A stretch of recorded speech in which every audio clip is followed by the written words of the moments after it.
I was always the invisible daughter, the one who, no matter how hard I tried, never shone brightly enough in my parents' eyes. I grew up in the shadow of Julia, my sister 3 years older and infinitely more perfect, or so they tirelessly repeated.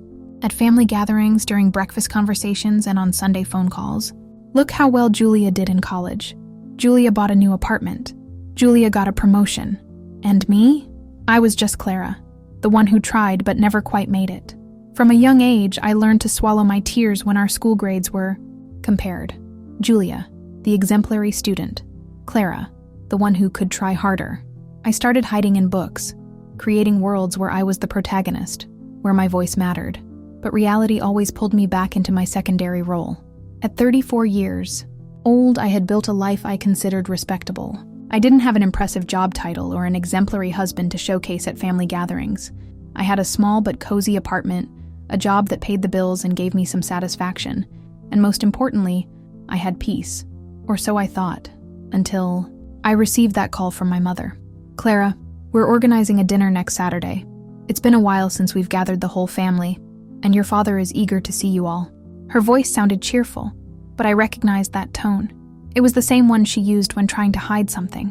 Julia has confirmed her attendance. She has some news to share. I felt the familiar knot form in my stomach. Julia's news always came accompanied by proud looks from my parents and uncomfortable questions about when it would be my turn, when I too would have news to share, as if my life were a constant competition that I was always losing. I'll be there, Mom, I replied automatically, while my mind was already crafting excuses to cancel at the last minute. But this time, something inside me felt different. A tiredness that wasn't physical but weighed down every cell of my body. Tired of running away, hiding, diminishing myself. In the days leading up to the dinner, I mentally rehearsed what it would be like. The same questions, the same comments disguised as concern. Any boyfriends, Clara? A woman your age? The unsolicited advice about losing weight, changing careers, or any aspect of my life they deemed inadequate. I prepared myself emotionally, like someone gearing up for an inevitable battle. I carefully chose my outfit. Nothing too flashy. People would criticize me for trying too hard. Nothing too plain. Comments about being sloppy would follow. A navy blue dress, discreet and elegant. Light makeup, hair tied in a low bun, full armor. I arrived punctually at 7 p.m., as my mother had instructed. The house still smelled like my childhood, a mix of freshly brewed coffee and the floral perfume my mother wore. The photos on the walls told the story of our family, or at least the version my parents wanted to preserve. Julia on the graduation stage, Julia at weddings, Julia with her tennis trophy. I appeared in a few, always beside her, always slightly out of focus. Clara, dear, I'm so glad you came. My mother hugged me quickly, her eyes scanning my figure for something to comment on. You look tired. Are you sleeping well? Before I could respond, my father appeared in the room.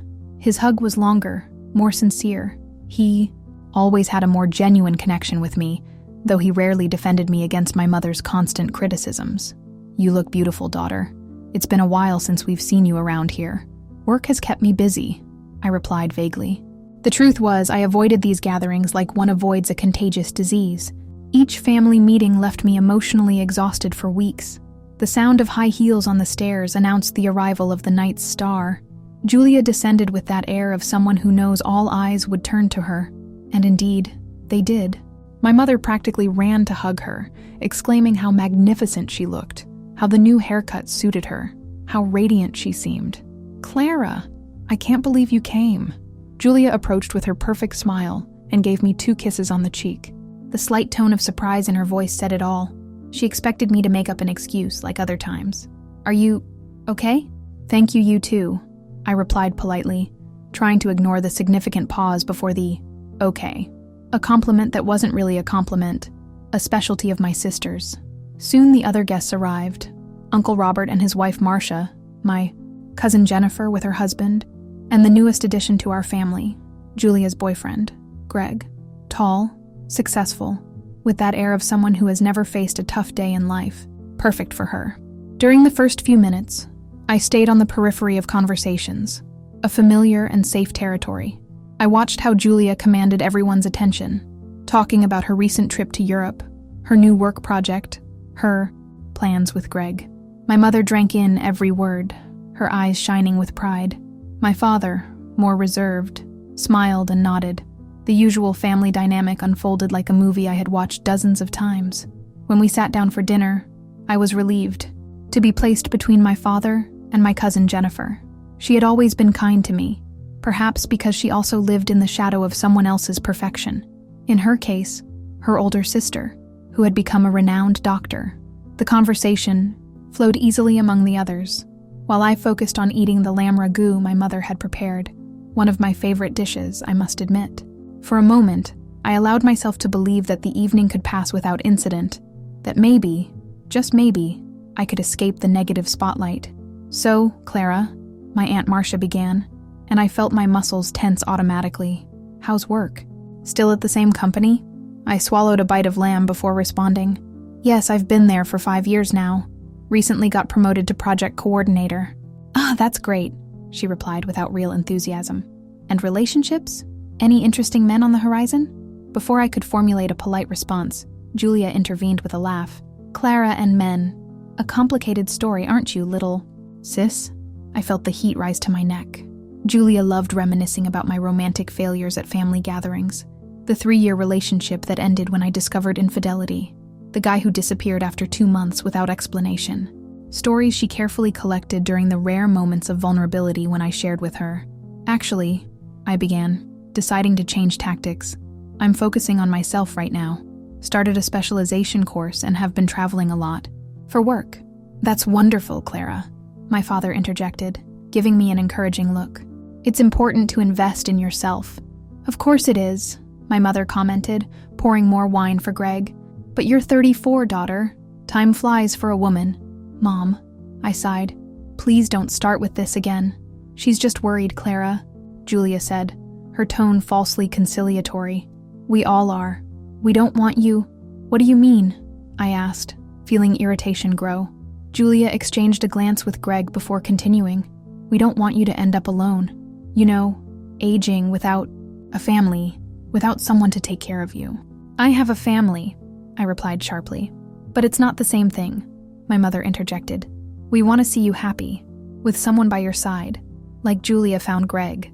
And who said I'm not happy?" The question came out louder than I intended, making everyone at the table look at me in surprise. It wasn't common for me to raise my voice, especially at family gatherings. My role had always been to silently accept the criticisms, swallow the discomfort, maintain peace at all costs. An uncomfortable silence fell over the table. My father cleared his throat and tried to change the subject, asking Greg about his work, but Julia wasn't willing to let the topic die. "Clara, you don't need to get defensive. It's normal for a woman your age to feel pressured, but there are so many options nowadays. Dating apps, singles groups." I took a deep breath, counting to 10 mentally. "Julia, I appreciate your concern, but I'm really okay." "Yes," she continued, completely ignoring my discomfort. "But you have to be realistic. Your last relationships were, well, complicated to say the least. Maybe you need to rethink your expectations. Not everyone can have what Greg and I have." "And what exactly do you two have?" I asked, feeling something inside me break. Years of condescending comments, being treated like a charity case, having my life dissected and judged as inadequate, all of it boiling inside me. Julia seemed surprised by my direct question. "Well, we have a healthy relationship based on mutual respect and common goals. We're planning our future together." She reached out her hand over the table to hold Greg's, who smiled automatically. "Actually, that was the news we wanted to share today. Greg proposed to me last week." Exclamations of joy echoed around the table. My mother stood up to hug Julia, tears in her eyes. My father shook Greg's hand, officially welcoming him to the family. For a moment, I was completely forgotten, a familiar but no less painful sensation. When the initial commotion died down, all eyes turned to me, waiting for my reaction. I forced a smile. "Congratulations, Julia. Greg, I wish you both all the happiness in the world." Julia tilted her head, studying my expression. "Thank you, Clara. You know, you'll be my maid of honor, right?" I can't imagine anyone better to stand by my side on this special day. Before I could respond, she continued, "And who knows, maybe you'll meet someone at the wedding. One of Greg's friends, perhaps." It would be perfect, wouldn't it? 2 sisters, finally settling down. Julia, my father began, noticing my growing discomfort. What? I'm just trying to help, she retorted, her voice sweetened with false innocence. Clara has always been so independent, sometimes too independent for her own good. I don't want her to end up like Aunt Bernice. Aunt Bernice, the black sheep of the family. She never married, lived alone with her cats, and was seen as an example of what happens when a woman fails to follow the traditional path. There's nothing wrong with being like Aunt Bernice, I replied, surprising myself with the firmness in my voice. She seems happy with her choices. Happy? Julia laughed, a sharp laugh that cut through the air like a knife. Clara, let's be honest. She's alone. No one wants to visit her. She's going to die alone, and no one will notice for days. She shook her head, as if the idea was too tragic to contemplate. That's what's going to happen to you if you keep going down this path. You're going to die alone, Clara. The silence that followed was deafening. Everyone at the table seemed frozen, shocked by the explicit cruelty of those words. I saw my mother open her mouth as if to intervene, but no sound came out. My father stared fixedly at his plate. My cousin Jennifer had wide eyes.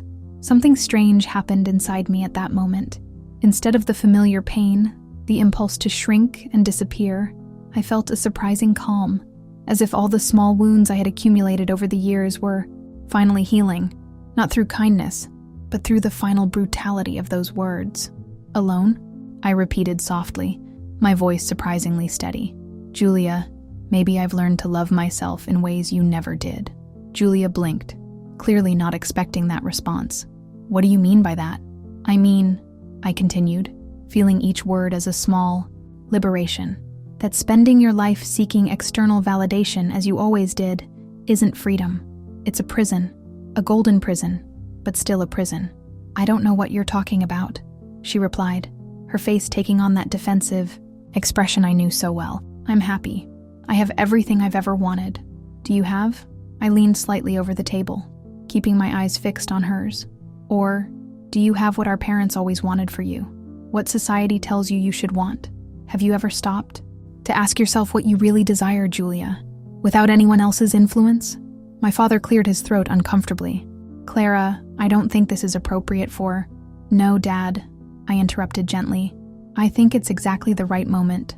I've spent years, decades, hearing how my life is inadequate, how my choices are wrong, how I'm less successful, less accomplished, less worthy of pride than Julia. Maybe it's time we all hear some truths. I turned back to Julia again. Do you remember when we were kids, how you cried every time you didn't get the top score on a test? It wasn't because you really cared about the learning. It was because you knew our parents expected perfection from you. You became a prisoner of their expectations. Julia paled. That's not fair. No, it's not fair, I agreed. It wasn't fair. To you, being overwhelmed with impossible expectations. And it wasn't fair to me, being constantly compared and deemed insufficient. I looked at my parents. You created a dynamic where one daughter could only shine if the other stayed in the shadow, and we all suffered because of it. My mother now had tears in her eyes. Clara, it was never our intention. I know, Mom. I believe it wasn't intentional, but it happened, and it kept happening, even when we were both adults. Tonight is just the continuation of a pattern that was established long ago. A heavy silence fell over the table. Jennifer, my cousin, was the first to break it. I think Clara has a point. Sometimes families create harmful dynamics without realizing it. Thank you, Jennifer, I replied, surprised and grateful for the unexpected support. Julia was visibly shaken, her face a mix of anger and confusion. So that's it? You're going to ruin my special moment with a self-pitying speech about how I was wronged? I shook my head, feeling a deep sadness, not anymore for myself, but for her. No, Julia, I'm not ruining anything. I'm responding to your statement that I'm going to die alone, and I'm trying to show that being alone isn't the worst thing someone can be. Worse is living a life that's not authentically yours. Worse is building your entire identity around pleasing others. I saw something change in her eyes, a glimpse of recognition perhaps, a truth she had buried so deeply that it rarely surfaced. Do you think I don't? She finally said, her voice almost a whisper. Do you think I don't know the weight I carry? That I don't feel the constant fear of disappointing everyone around me? Tears began to stream down her perfect face. It's exhausting, Clara. Being the perfect daughter, the perfect sister, now the perfect fiancée. That confession caught me by surprise. In all our years of rivalry, I had never considered that Julia might feel as trapped as I did. Julia, I began, but she continued, her words pouring out like a dam finally breaking. Do you think I don't envy your freedom? Your ability to follow your own path, even when everyone says it's wrong? Do you have any idea how brave you are in my eyes? I felt as if the air had been sucked out of the room. Brave? Julia, the golden daughter, perfect, personified, thought. I was brave. You've never shown that, I replied softly. How could I? She retorted, wiping her tears with a napkin. Admitting that would mean admitting that maybe, even perhaps, I made the wrong choices. That I followed a path not because it was what I wanted, but because it was what was expected of me. Greg, who had been silent until then, placed his hand on Julia's shoulder. Honey, are you okay? She nodded automatically, but her eyes remained fixed on mine. When you said you're going to die alone, I think I was projecting my own fear. My fear that, despite all this facade of perfection, all the relationships, all the success, in the end, I'll be emotionally alone, because no one really knows me, not even me. The confession hung heavy in the air, real and palpable. For a moment, we were no longer rivals, competitors in an endless game. We were just two sisters, both wounded, both struggling to find their place in the world. It's not too late, you know, I spoke softly, to know yourself, to make choices that are truly yours. She smiled sadly. I'm so scared, Clara. Scared of disappointing, scared of failing, scared of discovering that, without all these expectations to define me, I don't know who I really am. I understand that fear, I confessed. I've spent years trying to be invisible because being seen meant being judged and considered insufficient. But there's freedom in being yourself, Julia. A freedom that's worth the pain of self-discovery. Our parents watched silently, clearly uncomfortable with the direction the conversation had taken. Revelations like these were uncommon in our family, where appearances always mattered more than the truth. My father finally spoke, his voice hoarse with contained emotion. I think we failed both of you, in different but equally harmful ways. Dad, Julia began, but he raised his hand, signaling her to continue. No, it's true. We placed impossible expectations on you, Julia, and we neglected your needs, Clara. We thought we were raising one for success and giving freedom to the other, but in reality, we were harming both. My mother nodded, now tears flowing freely. I just wanted the best for you both, but I think I confused best with what others would think. Forgive us, my daughters. At that moment, something changed in the room. The tension that had always characterized our family gatherings began to dissipate, replaced by a raw honesty that, despite being painful, had a purifying effect. So, what do we do now? Jennifer asked, expressing what everyone was thinking. I looked at Julia, who still seemed vulnerable but somehow lighter, as if a weight had been lifted from her shoulders. Maybe we can start anew, I suggested. Not as rivals, not as the perfect daughter and the inadequate daughter, just as sisters, as people who are trying to figure out who they really are. Julia reached out her hand over the table, lightly touching. Mine. I'd like that, she said softly. And Clara, about being my maid of honor. You don't have to accept if you don't want to. I understand if you'd rather keep some distance while we sort out, well, all of this. I thought for a moment, before responding. I accept being your maid of honor, Julia, but with one condition. Which one? She asked, clearly surprised. That it's a genuine wedding, not a spectacle to impress others, not an event to satisfy family expectations, but an authentic celebration of the love between you and Greg. I looked at him, who was watching our interaction with interest. Assuming that's what you both want, of course. Greg smiled, shaking Julia's hand. That's exactly what I want. To marry the real Julia, not the image she feels she needs to maintain. Julia looked at him with surprise, as if seeing him in a new light. Did you know about how I feel? Of course I did, he replied kindly.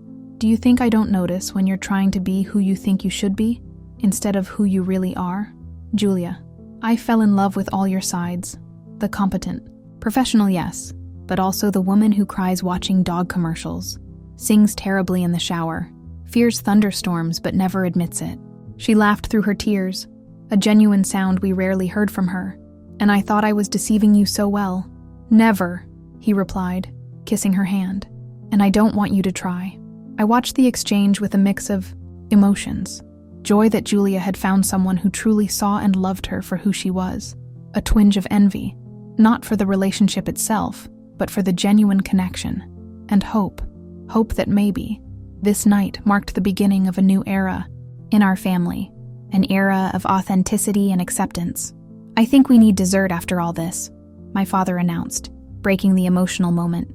And maybe something stronger than wine. Everyone laughed, the tension finally dissipating completely. As my mother stood up to fetch the chocolate cake from the kitchen, Julia approached me. I'm really sorry, Clara, she whispered, for all the times I belittled you to feel better about myself, for all the comparisons, for all the hurtful comments. I'm sorry too, I replied, for fueling our rivalry with my resentment, for not realizing you were suffering too, just in a different way. We hugged, a genuine embrace, perhaps the first in years. And in that moment, I realized that we had both been alone in a way. Alone in our struggles, isolated by expectations and resentments.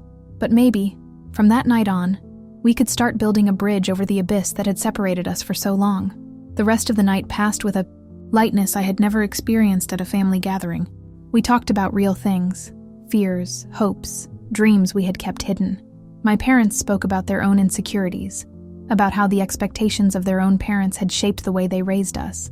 Julia and I shared childhood memories, some painful, others sweet, all now seen through a more compassionate lens. When I said goodbye, it was already past midnight. My mother hugged me tightly, whispering a "forgive me" in my ear. My father held my hands and said, with teary eyes, "I've always been proud of you, Clara, just didn't know how to show it." Julia walked me to the door. "I think you just saved my engagement tonight," she commented, half joking, half serious. "What do you mean?" "You made me realize that I was dragging the same harmful patterns into my wedding that have always guided my life. The need for approval, the fear of disappointing, the obsession with perfection. It's not a solid foundation for a marriage. You'll be okay," I assured, surprising myself with the sincerity of that statement. "Greg seems to truly love you, Julia. The real you, not the image." She smiled, a genuine smile that lit up her eyes. "And what about you? Are you really happy, Clara, being alone?" I considered the question for a moment. "I'm not alone, Julia. I have friends, I have my job, I have my projects, and now maybe I have my sister back." I squeezed her hand. "But yes, I'm happy with my choices, happy to be building a life that is authentically mine. I think in the end, that's what we all want," she reflected. "Authenticity, even if it takes a disastrous family dinner to make us realize it." I laughed softly, especially a disastrous family dinner. I headed home that night with a sense of lightness I hadn't felt in years. The words that hurt me, "you're going to die alone," now seemed hollow, devoid of power, because I understood finally that being alone wasn't my greatest fear. My greatest fear had always been living a life dictated by others' expectations, a life that wasn't truly mine. When I arrived at my apartment, I didn't feel alone. I felt at peace, at home in my own skin, perhaps for the first time. The next day, I received a message from Julia. "Coffee next week? Just the two of us. We have a lot to catch up on." I smiled at my phone, feeling a hope I hadn't dared to feel in a long time. "I'd love to," I replied. "I don't know what the future holds for me or Julia. I don't know if we'll be able to completely dismantle the harmful patterns that defined our relationship for so many years. But I know that that dinner, when the cruelest words were spoken, 'You're going to die alone,' I found my strongest voice. Sometimes you have to reach the bottom of the hole to finally decide to climb. You have to hear the most painful truth to finally tell your own truth. That night, Julia tried to use my supposed loneliness as a weapon to hurt me, not realizing she was just freeing herself, dying alone. The great fear that supposedly should haunt every single woman. The nightmare that makes us accept mediocre relationships, that makes us doubt our choices, that makes us believe our worth is tied to having someone else by our side. What a convenient lie to keep women like me in line, making us doubt our own choices. The morning after the dinner, I woke up early, despite the long night. I opened the curtains and let the autumn sun in, lighting up my small apartment. As I made my coffee, I reflected on how a simple phrase, "You're going to die alone," had triggered such a profound transformation, not just in me, but in my entire family. For years, I accepted the role of the supporting character in the great story of the Smith family, the daughter who never met expectations, the sister who only served to highlight the other's shine. I had convinced myself that my voice didn't matter, that my feelings were secondary, that my worth was determined by constant comparisons. But that night, when Julia played her final trump card, the threat of eternal loneliness, something unexpected happened. Instead of shrinking away, I grew stronger. Instead of defending myself, I attacked, not with cruelty, but with honesty. An honesty that not only opened my own wounds, but those of the entire family. And the truth, no matter how painful it is, initially, has a healing power that no polite silence ever could. The following Saturday, after the fateful dinner, I received a call from my father. He rarely called me. Usually it was my mother who maintained family communication, organized events, sent invitations, kept up appearances. "Clara," he said, his voice sounding strangely vulnerable, "would you be free to have lunch with me? Today? Just the two of us." Surprised by the invitation, I agreed. We met at a small Italian restaurant we frequented when I was a child, in the rare moments when it was just the two of us, without my mother or Julia. He was already there when I arrived, looking older and more tired than I remembered. We exchanged hugs and sat down. "I ordered the wine you like," he commented, indicating the bottle already open on the table. "Still your favorite, right? Pinot Noir?" "Yes," I replied, surprised that he remembered. "Yes, it is." He poured 2 glasses and raised his in a silent toast. I took a sip, watching him over the rim of the glass. There was something different in his posture, a vulnerability that didn't match the image I always had of him. The strong patriarch, the man of few words, the silent judge of our lives. "Clara," he began finally, placing his glass on the table. "What you said at dinner, about how we treated you and your sister differently, I couldn't stop thinking about it." I remained silent, waiting for him to continue. "You know, when you were little, Julia was so fragile. She cried over anything, constantly needing reassurance, approval. Your mother and we developed this habit of excessively praising her, of highlighting every little achievement of hers." He shook his head, as if now seeing the madness of that approach. "And you were always so independent, so self-sufficient, even when you were little. I assumed you didn't need the same kind of attention, that you were okay." "I wasn't okay, Dad," I replied softly. "I just learned not to show that I needed you." He nodded, swallowing hard. "I realize that now, and it breaks my heart to think how many times you must have felt invisible while we dedicated all our attention to Julia's dramas." "Why are you telling me this now?" He fidgeted with his napkin, a nervous gesture I had never associated with him. "Because I'm realizing I've lived my entire life following a script. The same script I imposed on both of you. The successful man, the provider, the father who knows what's best for his daughters." He looked directly at me. "But I don't know, Clara. I never did. I just pretended because that was what was expected of me." That confession caught me by surprise. My father, always so confident, so determined, admitting his uncertainty. It was as if dinner had initiated a chain reaction, knocking down one by one the pillars of the facades that held our family together. "I've always admired your independence," he continued, "your courage to live life on your own terms, even when it meant disappointing our expectations. You have more courage than I ever had." I felt my eyes fill with tears. How many times had I wished to hear words like these? How many nights had I spent wondering if my parents would ever see me, truly see me? "I don't know if it's courage," I replied honestly. "Most of the time it was just survival, the only way I found not to disappear completely." He reached out, his hand over the table covering mine. "I'd like to get to know you better, Clara. The real you, not the daughter I think you should be. If you'll give me that chance." I looked at that hand over mine, aged, with signs of time, but strong. The hand that held me when I learned to walk, that waved proudly at my graduation, even if it later compared my grades to Julia's. An imperfect hand belonging to an imperfect man who, perhaps for the first time, was truly trying. "I'd like that." "Dad," I responded, feeling a small door open in my heart. "Not completely. It would take years of overcoming grievances, years of emotional neglect to process. But a crack, where a new kind of relationship could begin to flourish. Lunch with my father was just the beginning. In the following weeks, I received messages from Julia almost daily. Inside jokes, random photos of her day, small confessions about her insecurities in the wedding preparations. No longer the perfect, untouchable Julia, but a more human, more real version of herself. My mother was slower to change. Old habits are hard to break, and she still occasionally let slip a comment about my weight, my job, my love life. But now, when that happened, I no longer shrank away. I responded calmly, setting boundaries, and surprisingly, she began to respect them.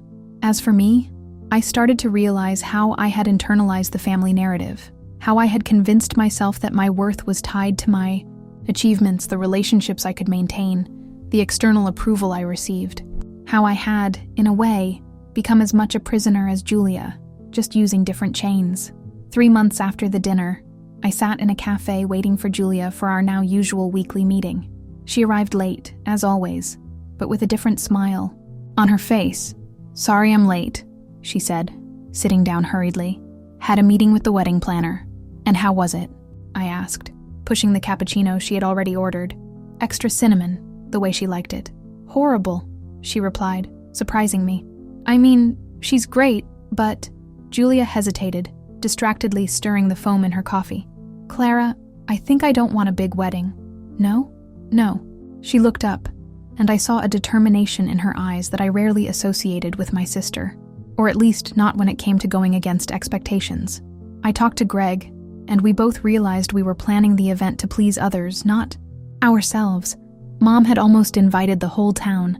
Dad was worried about the impression we'd make, and we were just following the script. "And what do you want?" A genuine smile lit up her face. "Something small, intimate, just the people who really matter to us. Maybe on the beach, with our feet in the sand. No drama, no theatrics." "Mom's gonna freak out," I commented, imagining our mother's reaction, who had probably already ordered the dress for the mother of the bride. "She's already freaked out," Julia laughed, and there was a lightness in her laughter I hadn't heard since we were kids. "But for the first time in my life, I don't care. This is my life, my wedding, and I want to start it the right way, being true to myself." I reached out my hand over the table, squeezing hers. "I'm proud of you, Ju." She squeezed my hand back, her eyes teary. "It's strange, isn't it? Spending your whole life seeking approval, and then, suddenly, realizing that the only approval that really matters is your own." "Don't even get me started," I replied, thinking about how this same revelation had transformed my own life in the past few months. "So," she continued, clearing her throat, "since the wedding is going to be smaller and more intimate, I would really like you not only to be my maid of honor, but to give a speech. Something honest, genuine, something that reflects our journey as sisters, the good parts and the bad." I felt a pang in my chest. "Are you sure? I might not be the best choice for an emotionally pleasant speech." "I'm absolutely sure," she replied firmly. "Enough of the facades, the superficialities. I want to start this new phase of my life with honesty, even if it's uncomfortable sometimes." At that moment, looking at my sister, not longer the adversary in an endless game of comparisons, but an ally in the quest for authenticity, I realized how that night, that dinner, that cruel phrase had changed everything. "You're going to die alone, Clara." Words meant to diminish me, but that ended up liberating me. Liberating not just me, but my entire family, from the chains of expectations and appearances that had kept us prisoners for so long. Because in the end, the opposite of alone isn't accompanied. It's authentic. It's having the courage to be who we really are, to live according to our own values, to find our own voice amidst the noise of others' expectations. And if that means occasionally having dinner alone, well, there are worse fates in the world than being the sole company of someone who has finally learned to love herself.